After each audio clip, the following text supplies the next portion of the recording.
Hello everyone, welcome back to my channel.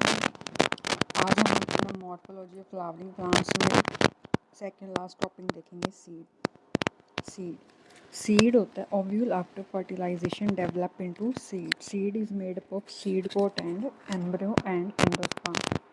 Embryo is made up of radical and embryonal axis and one cotyledon as in leaf male or two cotyledon as in gram and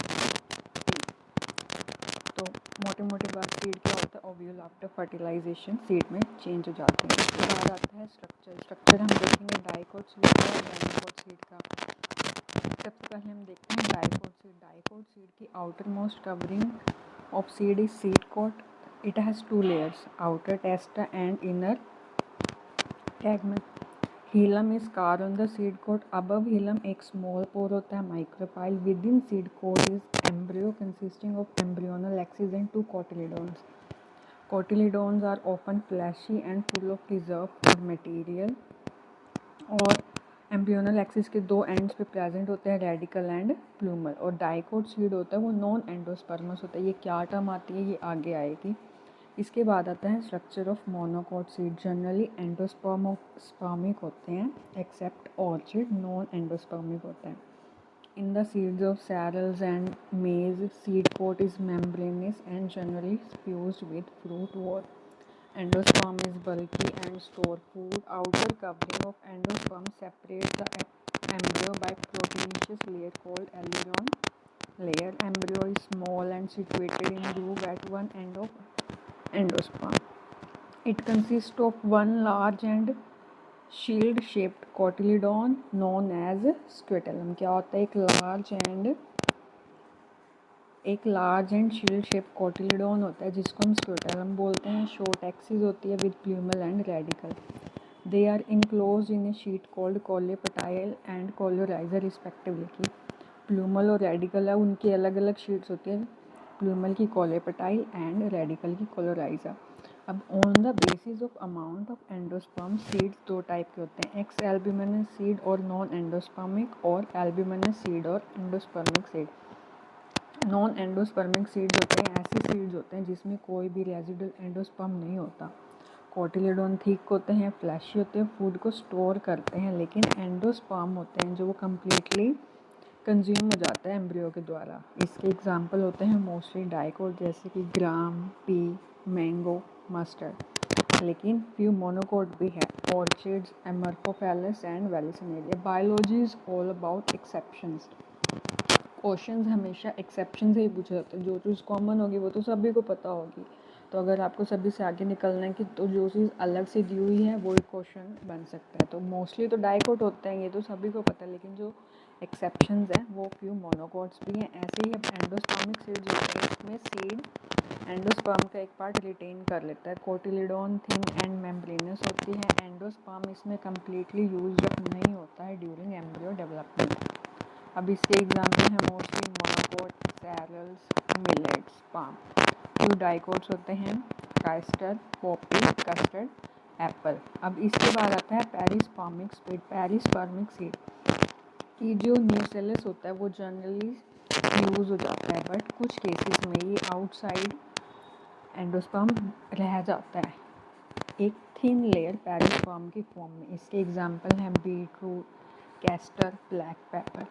अब एक topic आता है seed dormancy. ये temporary physiological state होता है जहाँ पे कि जो सीड है वो जर्मिनेट नहीं हो रहा जब हम उसको फेवरेबल कंडीशन दे रहे हैं तब भी। तो अब ये क्यों हो रहा है, ऐसा क्यों हो रहा है, इसके कुछ कॉजेज है। सबसे पहला impermeability of seed coat to oxygen and water. की सीड कोट है वो ऑक्सीजन और वाटर ले नहीं पा रही है।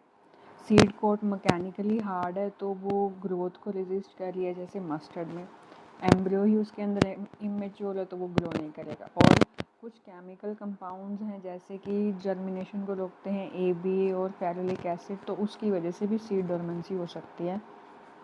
अब इसको ब्रेक करने के कुछ मेथड है। इसमें सबसे पहला मेथड है स्कारिफिकेशन, कि जो सीड कोट है उसको फिज़िकली स्क्रैच करके या कुछ एसिड यूज़ करके वीक करा जाता है ताकि वो ग्रो हो जाए। नेक्स्ट आता है stratification, exposing seeds to specific temperature treatment. Cold temperature treatment, उसको अलग अलग टेम्परेचर पे ट्रीट किया जाता है ताकि उसकी डोरमेंसी ब्रेक हो जाए। नेक्स्ट आता है लीचिंग।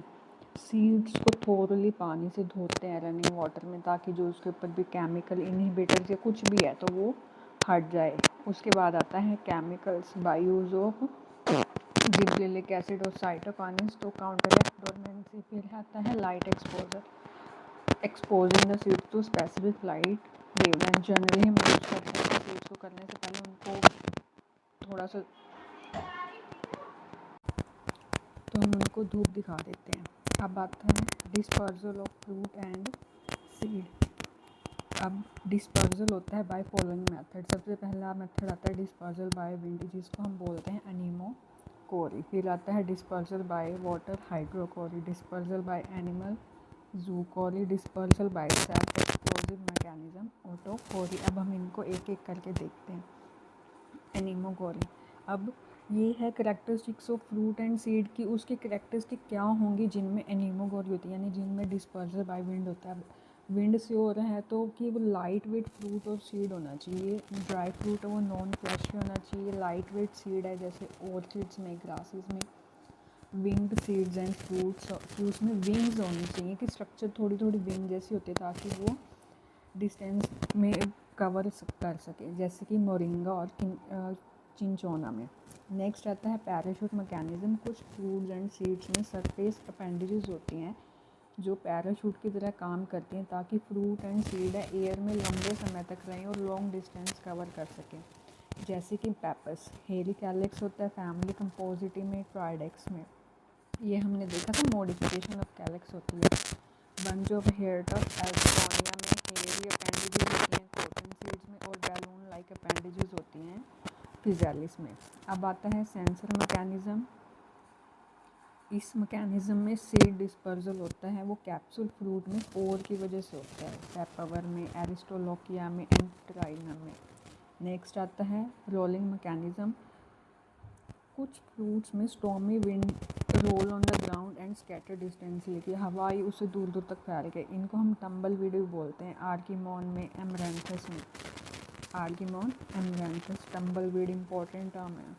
अब आता है हाइड्रोकोरी। डिस्पर्जल बाय वाटर है तो उसमें कुछ फ्लोटिंग डिवाइस होगी और प्रोटेक्शन के लिए भी होगा ताकि वो वाटर से रेजिस्टेंट हो सके। इसके एग्जांपल है फाइब्रस मीजोकार्प कोकोनट में, स्पॉन्जिथेरानस फ्लोटस में।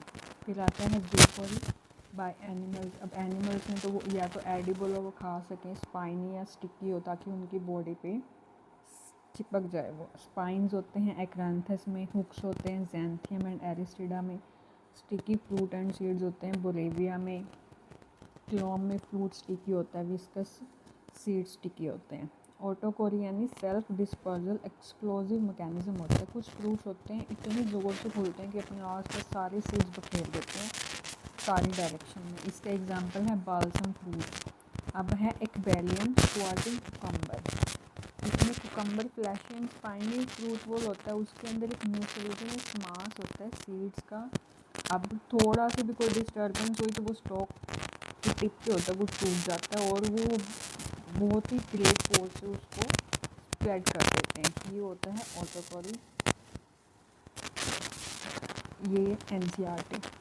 लास्ट वीडियो में मैंने दिखाया था, कहा गया था फ्रूट पार्थेनोकार्पिक फ्रूट्स बोल्स होती हैं, मैंगो और कोकोनट बताया गया। फिर उसके बाद सीड, ठीक है। स्ट्रक्चर ऑफ डाइकोटिलेडोन सीड, ये स्ट्रक्चर है।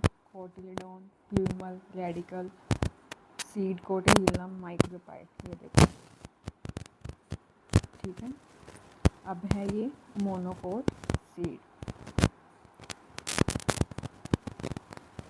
इसके बाद आता है प्लांट फैमिलीज। प्लांट फैमिलीज धीरे धीरे एक एक वीडियो में आएगी। इसके बाद हम अपना नेक्स्ट टॉपिक स्टार्ट कर देंगे जो कि होगा animal kingdom. Thank you so much for watching.